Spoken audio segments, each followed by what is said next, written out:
now for a review of what's making the headlines in the newspapers. This morning, let's bring in a RISE analyst, Dr. Constance Ikoku. Good morning, Constance. A very good morning to you, Charles. How are you today?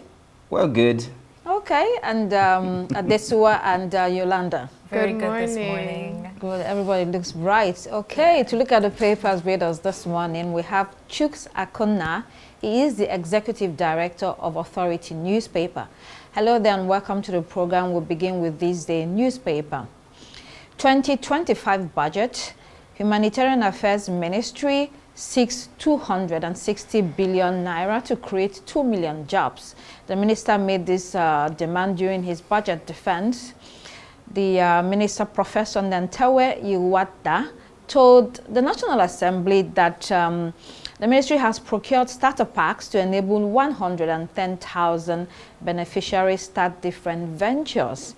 To ensure the success of these programs, the ministry will need 55 billion naira to conduct a 2-week training, intensive training for beneficiaries, pay resource persons, fund logistics, and distribute starter packs effectively. Additionally, he says the ministry will train 50,000 unemployed graduates and non-graduates under the Skill to Wealth initiative, and it will cost another 50 billion naira. Chuks, you know, everything is quoted in billions these days in Nigeria. Billions and billions, and every ministry, department is asking for more money, DSS, NIA, everybody. What's going on? No, you need money, to create wealth. I mean, that's the truth. But that said, we are over 230 million Nigerians. So imagine anything that we have to do, touch on the lives of Nigerians, will definitely be in billions. You know, before now, the Humanitarian Affairs Ministry, you recall, have been embroiled in one form of controversy or the other. But it's cheering news that, at least for the first time in a very long time, we have a minister who appears to know what he's doing.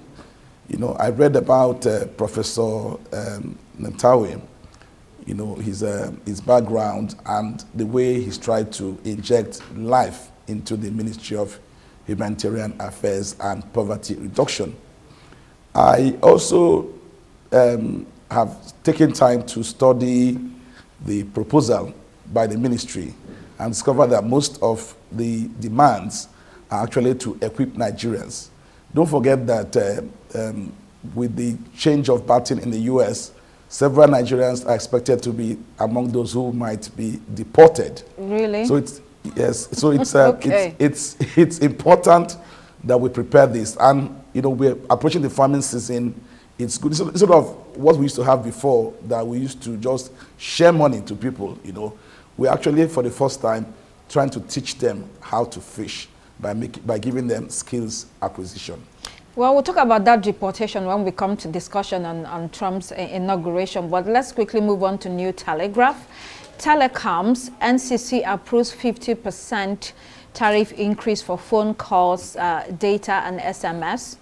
Said it's in response to prevailing market conditions. The increase approved by the Nigerian Communications Commission, NCC, is lower than the over 100% requested by some network operators. The tariff rates had remained static since 2013, despite increasing cost of operations.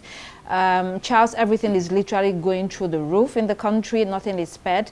The justification advanced here is that the increase will address the gap between operational costs and tariffs and how this affects customer delivery. We will now have to see if this changes the quality of services, because it's simply been terrible. Exactly, that's the point. Now that the tariffs have increased, let's hope that the quality of service will also improve. Then it would justify the increase. I mean, yes, of course, I mean, the services or the cost of, you know, telecoms has been static since 2013. And this is how many years down the line? Over close to 12 years down the line. So something actually does have to change, but let's also hope that it will have the desired impact as well.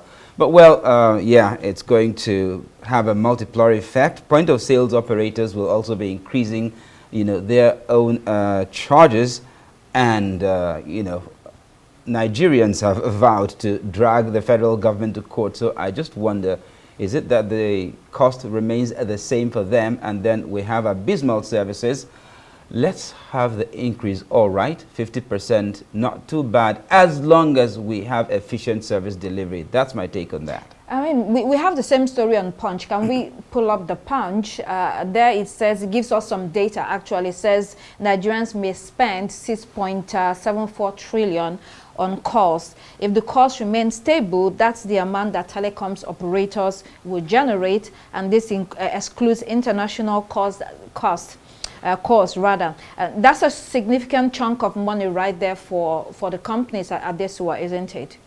It is significant, but is it significant compared to their costs? Because we understand that these companies are running diesel 24/7, that they have substations that they're taking care of. We also understand that they're also still fighting the banks for them to get some of their fees, their monies returned to them. Right. And so if we think about the industry itself, the industry has been saying that they're fighting for survival, not even to make profits or to be the big guys. And it's very interesting because we know what it felt like when MTN first came into Nigeria. It was a bonanza for them, right? A huge bonanza, a huge bonanza. And now we're seeing them say they're fighting for survival. And it comes to an issue where you say that Nigerians don't have money, but we need all these big companies to not leave the country, and we also need them to survive. And so we have, and that's why these tariffs exist, and that's why things are subsidized for the average Nigerians. But it also shows that we have to fundamentally change our economy, because otherwise this is going to keep happening. Right. The Guardian this morning, court condemns media trial, says Otudeko of that's not properly served by EFCC. Why are you guys laughing? Hold on for the information.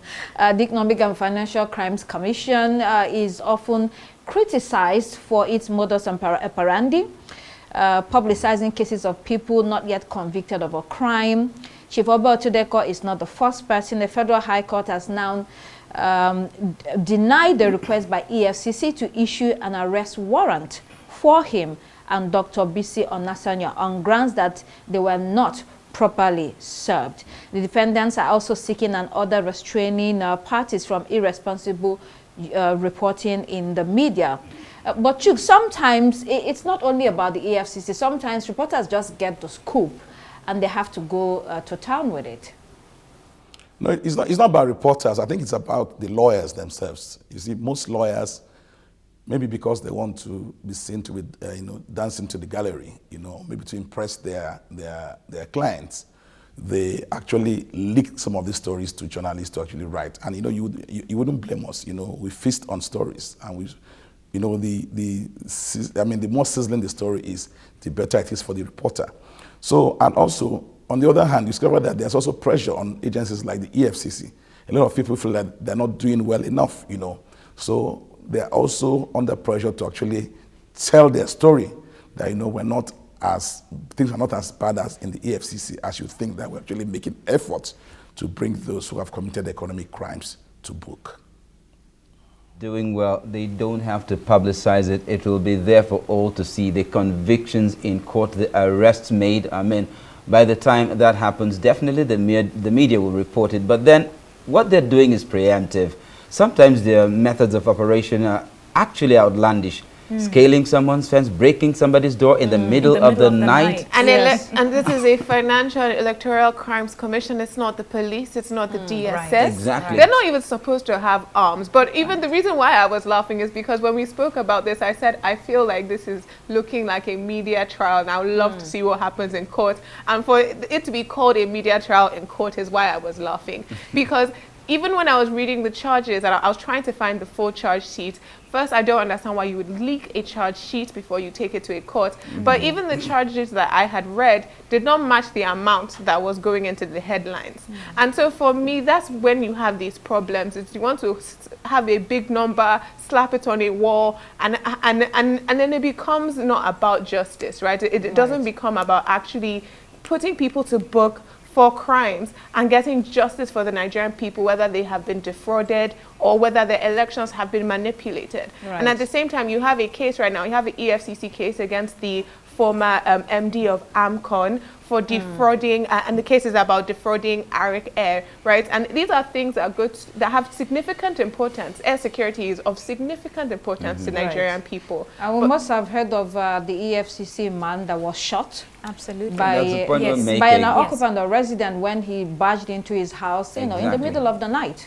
And they're calling the guy a Yahoo boy when he turns out actually it's a medical doctor with a license. With a licensed gun. Rifle. That's right. So I believe the Medical Association of Anambra State has said that he's not a medical doctor, but people do call him doctor because he sells medical equipment. We know how that goes in Nigeria. Oh, well. But But even at that, storming people's home, yes. And also, even if he were to be a fraudster, right, if there might be a reasonable fear there that you are being robbed, that you must protect your family. And so that's something that we must consider, that if somebody is guilty of theft, does not necessarily mean that they are now guilty of murder because they're under fear for their lives. Bottom line is that they have to change their methods of operation. I mean, the reports coming out lately do not do their image any good. We've been talking about this forever, from the first time that EFCC was set up. It's been this way.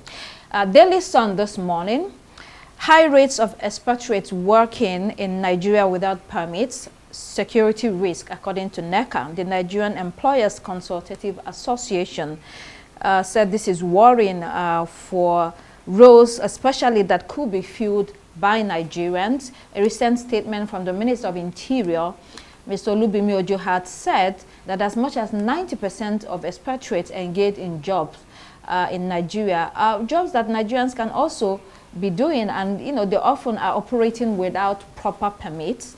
And this highlights the gaps in Nigerian labor market and migration policies, as well as enforcement checks. Part of the point made here is that whatever they are, whether they are migrant workers or they are expatriates, they should be compelled to regularize their papers, and so that you know who is legal and illegal in your country, and so that you also have proper documentation. Yes, and this also has affected security of life and property in Nigeria.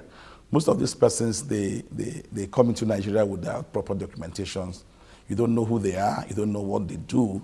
You know, look at what happened a few days ago in, I think, Oyo State. Is it Oyo State or Oyo State, where they say some suspected Boko Haram persons, came into the state and were pretending to be wristwatch repairers.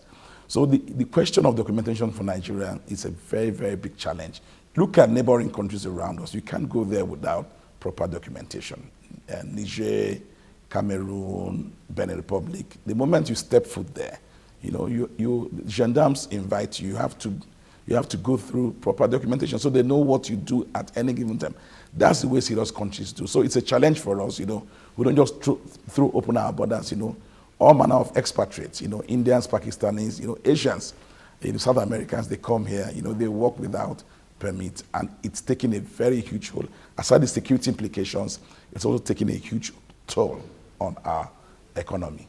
Definitely it is. Let's quickly look at other headlines. There's still another story on Daily Sun, briefly. Military kills Torji's son, several other terrorists. Bello Torji is a known terrorist in Zamfara State. So the military is saying that they killed his son, and also police killed 11 bandits and rescued over 200 children. That's a lot of people. We also have Daily Independent, NCC OKS tariff increase. We've seen that. 2025 budget, NAS summons Edu Bagudu over 9 billion allocation to solid minerals ministry. Experts project Naira stability, improved diaspora remittances. Daily Trust, FG reawards Abuja Kaduna highway contract to inactive company. Abbas leads discourse on food security at 22nd Daily Trust dialogue. And then onto the international headlines. Daily Graphic, 135 billion naira Ghana Cedis debt hangs over road sector. Minister designate reveals the money comprised of 100 billion commitment debt and 20 billion for unpaid certificates for roads executed to be paid by the government. There's also 15 billion certificates on the road funds, a lot of money actually. It also says that in 2018, the government was owing 113 million cedis, and the interest rate on that this year will be 665 million cedis. Yolanda, African countries and debt. Many countries facing a debt crisis, high interest payments, making it difficult to invest in what is essential, healthcare, education. It's a template that we're seeing across the continent, and it's not working, and it doesn't look like it will ever work. Unfortunately, yes, this is a template that we have been seeing across nations, and this money that is owed in the road sector of 15 billion Ghana cedis. It says that the debt includes 3 billion in certified payments and has led to financial strain on contractors. Now, two things are happening here. They have the debt that they are trying to service, and at the same time, the contractors who haven't been paid. So essentially, work is not going on, and no substantial economic projects are being completed. So I just hope that this new Mahama administration can bring something out of all of this, and just pretty much pull its citizens out of this into a more substantial approach into how the development is going on in the nation of Ghana. Well, let's see how that goes. Citizen newspaper, a very disturbing story. Child porn rises in South Africa. One suspect has over 10 million child images in his Midrand home. Another, a principal from Pretoria, is with 21 others arrested in December, all facing porn charges. Experts say cases are on the rise and have called on the police to beef up intelligence. Most of those involved are believed to be hosting and distributing child pornography internationally. What a story. And Yolanda, it's very disturbing for South Africans, and these are syndicates that are working transnationally, and they are quite organized. Yes, and I also believe that there are a few aspects to this story. First of all, we need to look at when this began. And it also leads me to another question as well that maybe, Constance, you could help me with. Is this something that is new, or it's something that's just gaining momentum because of social media and the way that, the life of social media just brings a lot of things to light? And then my second point is, I'm not blaming the parents, but I'm trying to say, where are they when all these things are happening? Because it says that for someone to have 10 million images, what has happened for us to get to a point where things have escalated and only been hushed all this time? Well, the problem has always been there, but it's on the increase. And because it's an internationally organized crime, that's why it's getting out of hand. So you're not dealing with just South Africa. There are other countries that are also involved. Absolutely.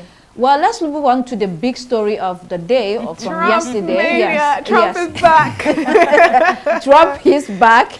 Trump is back. Let's look at The Guardian. The headlines are very interesting this morning. The Guardian, Trump, I was saved by God to make America great again. Wow. And then Daily Mail says, as the pulse of power surged from the battered Bible into the hand of Donald Trump, I saw the moment the world's wokerati had worked so hard to prevent. This is Boris Johnson being, the dramatic Boris Johnson. And then to the Times newspaper says, the golden age starts now as Trump announcing sweeping changes to immigration and the economy. Newspaper, just one word on the front page here. Unleashed. Yes. Fourth president begins with policy blades demanding oil drilling boom. We had it on the front page of this day. Drill, baby, drill. Announcing U.S. will recognize only two genders, male and female. That's culture wars coming to the fore in America. Daily Mirror this morning, he's back and waging war on everything. Metro.co.uk, Trump's back. We can start with you, Chooks.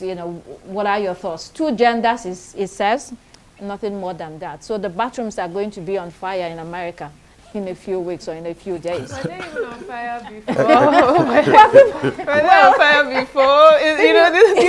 Like the gender thing is one of these things that for me I always find very, very confusing, of the focus on it. And because in the executive order, he's also pulled out of the Paris Agreement. He's joining Iran and I believe Libya. There are only 4 countries in the world that are not part of trying, and we just had the highest temperatures ever on record in 2024. We're suffering from floods in Nigeria and desertification, and we're suffering from food, and we have people who are pulling out of climate agreements, pulling out of the WHO. Taking back Biden's executive orders that reduce the cost of medicine under Medicare and Medicaid. For me, these things are super important. I understand 2 genders are important. Even Caitlyn Jenner, who used to be Bruce Jenner, was thanking let's God. Get Chooks to comment too. Chooks, what are your thoughts on the new president? Yes, very interesting.